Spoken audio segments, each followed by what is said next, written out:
your name on it. Just put your name on it. That's all I say. Be a man or a woman. Put your name on it.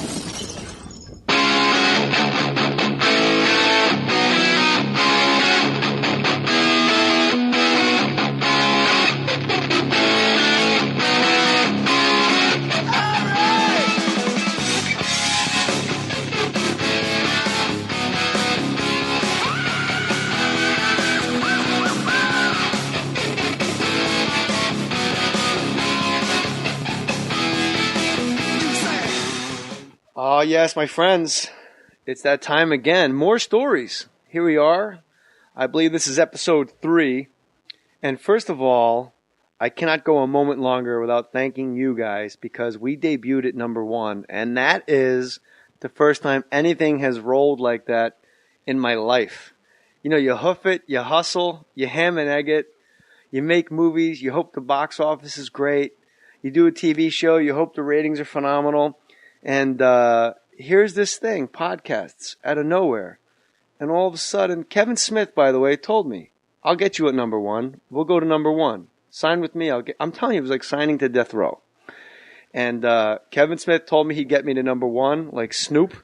And there you have it, guys. You did this. And I think you guys are the greatest. I love you. It fires me up. I know how hard you work for a living. You go to jobs every day you don't even like. That's fascinating to me. Every day you drive to a job, and the closer you get to the building, you sit in your car, and you think to yourself, fuck! I wish they would fucking fire me. I'll burn this fucking place down. Let me tell you something, Jamal. Me, you, and Schmitty, and there's no one in the car. These are just people you've created to make the drive bearable. Let me tell you, you know Schmitty. And they're not with you on the drive home, because you're going home. You don't need them. It's a weird thing to have a 9-to-5 job or whatever shift you work. God bless you, man. Because my job, I get to make people laugh. And that's absurd to me. BarryKatz and I were talking about it in the premiere podcast episode of More Stories, Zen and the Art of Stand-Up Comedy. I mean, I have a job where I walk into a room, and if I'm doing my job well, everyone's, not only are they happy, everyone has a job where if you're doing it well, they're happy. But I have a job where if you're doing it well, everyone's laughing and like shaking their bodies and laughing and laughing and laughing. That's crazy to me. But those of you that are just doing what you do, I can't do it. I'd go crazy. And just thank you for picking me up. And I've gotten all your tweets with the hashtag of More Stories. And I did peek at the reviews. I'll be honest with you. I got to probably lay off because after you're number 1, it can only go down. I'll be like, what the heck, man? Number 2? This is bullshit. Number 2? But it was very nice to debut at number 1. And I owe it to you guys because all I did is talk.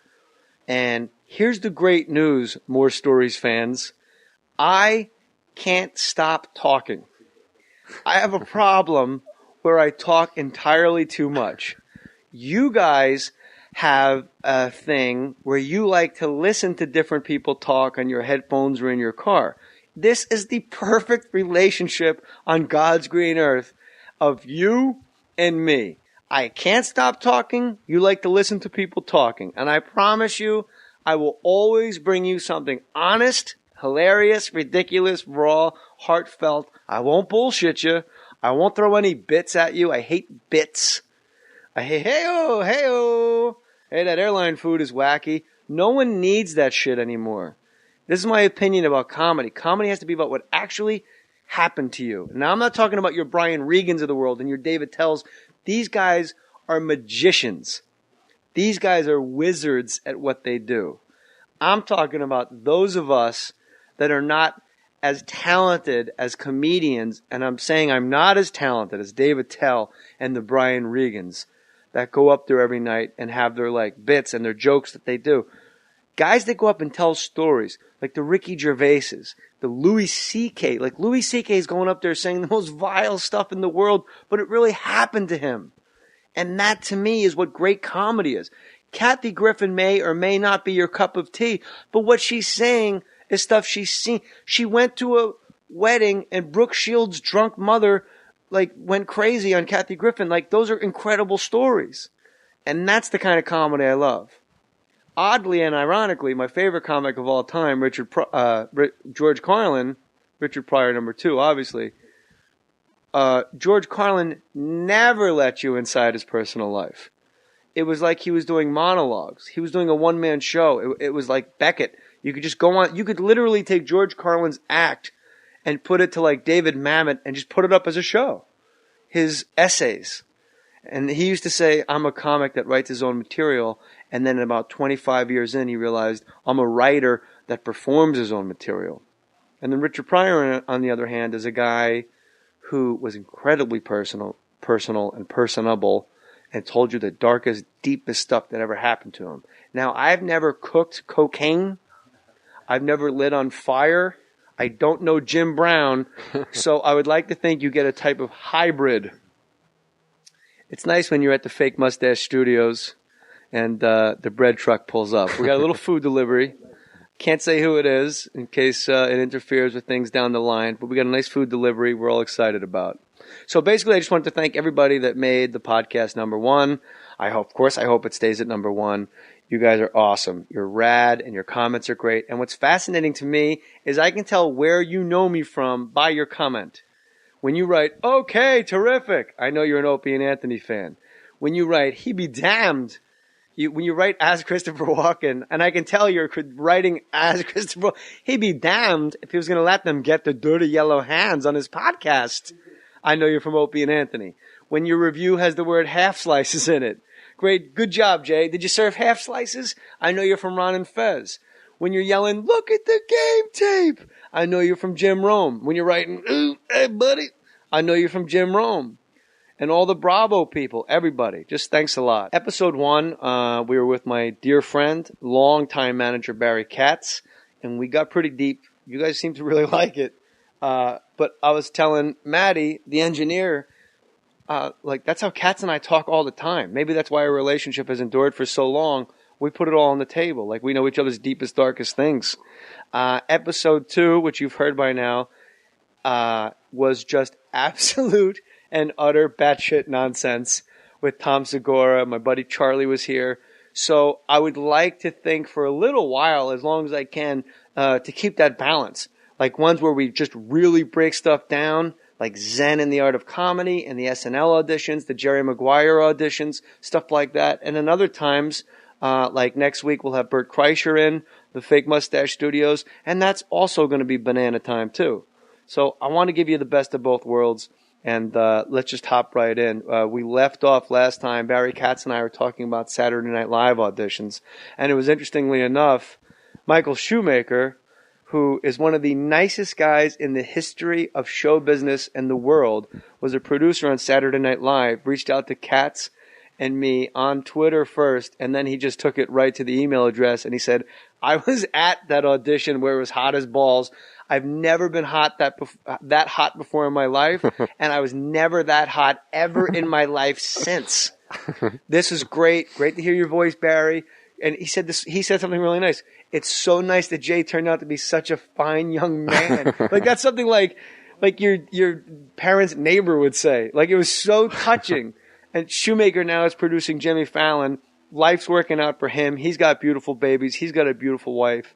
And we know he's listening now. He's a subscriber. So thank you, Mikey. Mikey Shue, you're the man. He was a producer when I was up at Saturday Night Live. And a lot of people ask me all the time, who are you on with? And then I'll bring Katz in a bit, Barry Katz.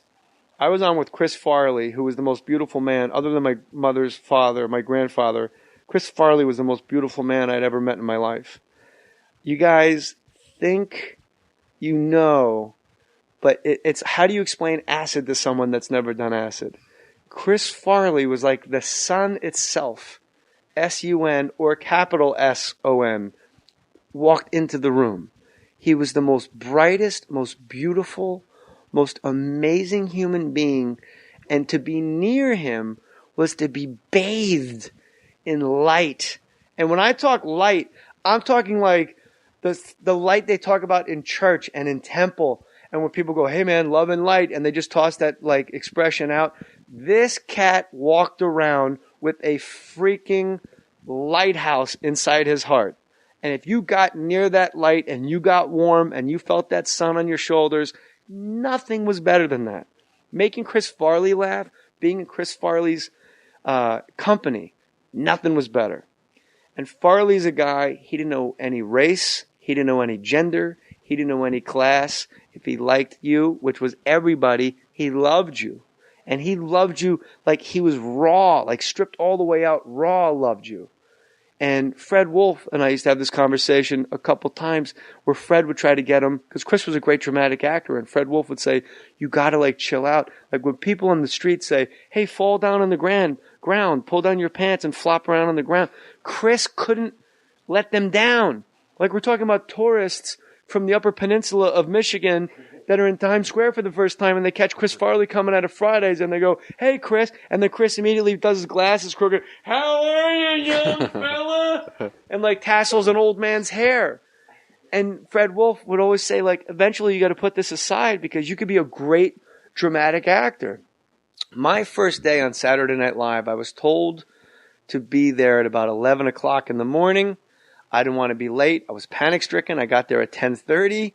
No one else showed up in 30 Rock on the 17th floor until about 4 o'clock in the afternoon.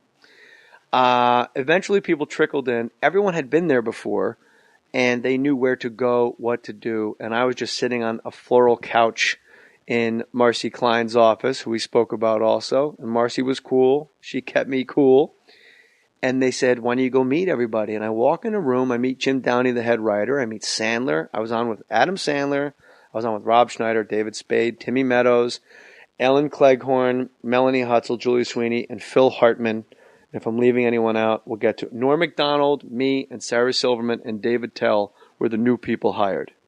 Norm, Sarah, and myself were hired as featured performers, and David Tell was hired as a writer. Me, David Tell, shared an office with Harvard guys, Lou Morton and Dave Mandel, who now is directing Curb Your Enthusiasm. Dave Mandel and Lou Morton are, and when I say square, you gotta understand, I'm 40, I'm Catholic, I'm married, I don't cheat. Strip clubs are like, it's like a burning fire. Like, why would you ever go into that place? Like, it's just a bizarre thing. I don't get it. When I say square, I mean it as a good thing. These are square guys. Or like De Niro trying to chastise Pesci in Casino. You don't bother that guy. He's a square. That prick put my fucking money to sleep. What the fuck? I lost touch. You're the one walking around with a fucking pink bathrobe and a cigarette holder like you're fucking John Barrymore over here. He put my fucking money to sleep. He's a square guy. These guys were squares, and I think the four of us shared a one-person office for about 6 days. Between my incessant and annoying talking and David Tell's 19-pack-a-day smoking habit, these guys were quickly on the floor of other people's offices writing sketches out longhand on yellow legal pads. So I got my job on Saturday Night Live, and I'm sitting on a couch, and everybody's just talking like, how was your summer? How's this? Look, if you're a freshman and it's your first day of high school, you can't sit around and look at people and go, how was your summer? Because they're all seniors. And that was the energy for me personally, and this is all in my book, Gasping for Airtime. And if you know the next couple of stories in advance, bear with us, but I think they're worth repeating. I always felt like I was a freshman hanging out with seniors. Even if like I went out to eat with Sandler and Spade and Farley, you're really not. If you're walking home with the seniors, you're really not. You know what I mean? Like you're in the conversation, but you're not really in the conversation. So I'm sitting on a couch. They're talking to Sarah. Norm comes in. Norm is the guy that transcended freshman. Like he's like the phenom that comes in. Like he's Stefan at Georgia Tech. Like as a freshman, like is not really a freshman at Georgia Tech. We all know he's going to the NBA. It's Norm. He's the hey. I'm just glad to be here, you know. Saturday Night Live. Oh, what the age? Chris Farley comes in and starts shaking everybody's hand, and he's doing it kind of like in a 1950s movie where a guy is a baby and he's handing out cigars. How are you? How are you? Good to see you. But these are like his friends, and they're just cracking up, dying laughing. When you were with Chris Farley, you were powerless. Like a drug, like alcohol, like pills, like heroin, like smoking. You couldn't not fall down, laugh, cheeks hurt, and go, how do I stay around this person at all times? He was that amazing. Jim Downey, the head writer, goes, Chris, and acts like Jim Downey's like one of his go-to characters, the head writer, Jim Downey of Saturday Night Live at the time. One of his go-to characters is the like mock, like the fake, like I'm really annoyed at you right now. And he go, Chris, what the hell do you think you're doing? And Chris goes, what?